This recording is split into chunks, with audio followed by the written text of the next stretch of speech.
All right, welcome. Today, we're diving into a quest to conquer one of India's most challenging entrance exams, the Common Admission Test, or CAT. What we're going to do is give you a super clear, motivating roadmap, something that turns all that anxiety into a real, solid plan for success. So, let's get started. So, I want you to think about this differently. This isn't just about studying for a test.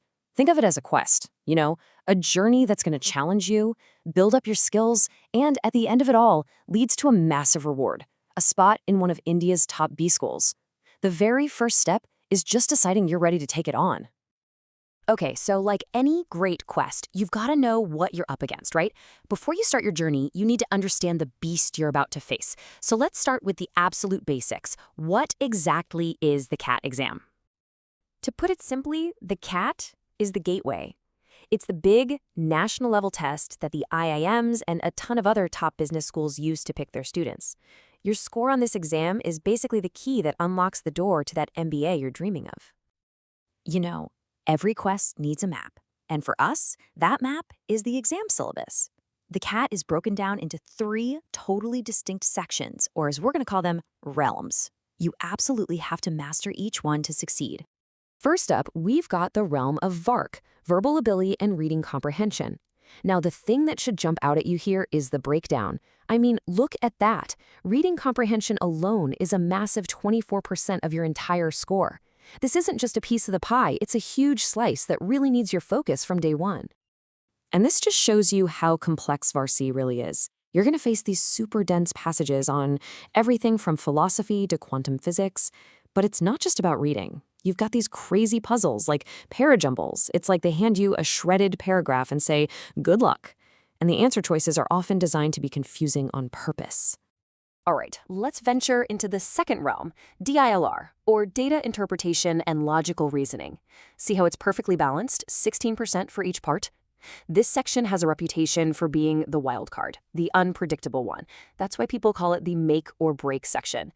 Do well here, and it can literally skyrocket your score. The DILR realm is just a whole gauntlet of puzzles. One minute, you're trying to figure out a crazy seating arrangement. The next, you're decoding charts or solving these logic stories called caselets. Success here isn't about memorizing formulas. It's about being a sharp, flexible thinker under pressure. And honestly, the real skill is knowing which battles to fight and which to walk away from. And that brings us to our final realm, the big one, quantitative aptitude, or QA. At 34%, this section is right up there with VARC as the most important part of the exam. For a lot of people, this is kind of like the final boss battle of the CAT. Now, at first glance, the QA syllabus looks huge. It pulls from all the math we learned in school. But here's the twist. It's all about how you apply it. The questions are tricky. They're designed to test your logic and your speed, not just if you can punch numbers into a calculator. So the name of the game here is really mastering each topic and being able to recognize a problem type instantly. Okay, so we've got the map, we know the terrain. Now, how in the world do we actually conquer it? It's time to start forging our winning strategy. This isn't just about what you study, it's all about how you study. Look, if you want to conquer VARC, you need to develop a superpower, effective reading. It all starts with making reading a daily habit, non-negotiable. Next, you got to practice active reading. That means after each paragraph, you quickly summarize it in your head. Then, build your vocabulary by understanding words in context, not just by memorizing boring lists. Fourth, learn to skim and scan to get the main idea fast. And finally, and this is the most important part, you have to practice with a timer. Solving a couple of RC sets every single day under pressure builds that mental muscle you need.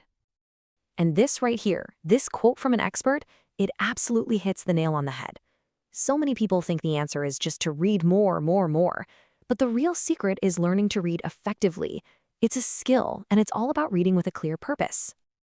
So what does effective reading actually mean for the CAT? It's this, right here. Your one and only job when you read a passage is to find the author's main point.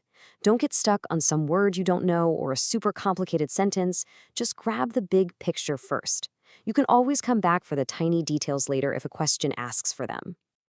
All right, we have our strategy down, but every hero needs their gear, their tools, right? It's time to assemble the arsenal of resources you're going to need for this quest. These books, They're basically the legendary swords and shields of your CAP rep. The Arun Sharma books are pretty much the gold standard for getting a complete handle on every section.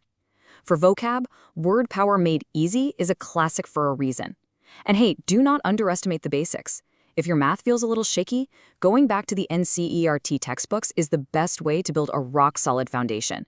Seriously, it's a game changer. But, books are only half the story these days. What about online coaching?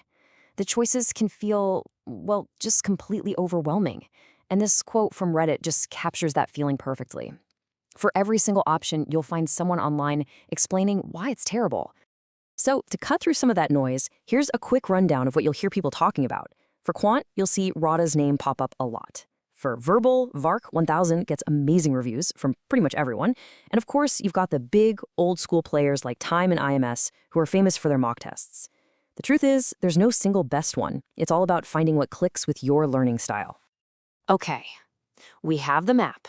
We've got the strategy. We've assembled the arsenal. Now comes the final part of our training, facing the final challenge by taking mock tests and getting mentally ready for the big day itself. 120 minutes. That's it. That's the whole game. 2 hours. That's all the time you have to get through 3 really complex sections. It is an intense race against the clock, and that's why practice isn't just important, it's everything. Think of mock tests as your training ground, your sparring sessions before the championship bout. They're not just about seeing what you know. They're about building stamina, getting used to the computer screen, and perfecting your strategy. Where do you spend your time? Which questions do you skip? These are things you can only learn by doing. And just to make all of this really concrete, let's talk dates. Now, that exam date on November 30th might seem like it's a long way off, but the whole process kicks off with registration in August. Putting these dates on your calendar now helps you work backwards and build a realistic plan. So, there it is. The quest is laid out before you. The map is in your hands. The challenges are clear. And you know what tools you need to assemble. You have everything you need to start this journey. The only real question left is, when are you going to begin?